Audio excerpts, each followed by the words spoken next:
बिस्मिल्लाहिर्रहमानिर्रहीम। अस्सलाम वालेकुम। प्यारे दोस्तों, क्या आप जानते हैं कि इब्लीस का सबसे ज़्यादा पसंदीदा काम कौन सा है? अगर नहीं तो ये वीडियो आपके लिए है, लेकिन हमारी आपसे एक ही गुजारिश होती है कि वीडियो को लाइक और चैनल को सब्सक्राइब करके हमारी हौसला अफजाई किया करें। सही मुस्लिम की एक हदीस है कि रसूल करीम सल्लल्लाहु अलैहि वसल्लम ने फरमाया, इब्लीस का तख्त पानी पर है, वहाँ से वो अपने लश्कर रवाना करता है।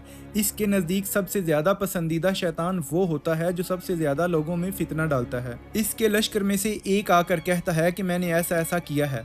वो सरदार कहता है तुमने कुछ भी नहीं किया। फिर इनमें से एक आकर कहता है कि मैंने एक मियाँ बीवी के दरमियान झगड़ा करवा दिया है। वो इसको अपने करीब करके कहता है हाँ तुमने बहुत अच्छा काम किया है, और इसको गले लगा देता है। मियाँ बीवी में इख्तलाफ पैदा करना शैतान के नज़दीक सबसे बेहतर काम है, इसलिए कि इनके खिलाफात से सिर्फ दो इंसानों ही के नहीं बल्कि दो ख़ानदानों के दरमियान मामलात ख़राब होते हैं, जिसके नताइज बहुत बुरे निकलते हैं। लिहाजा मियाँ बीवी को ऐसे मौका पर आउज़ बिल्लाहि मिनश शैतानिर रजीम पढ़ना चाहिए।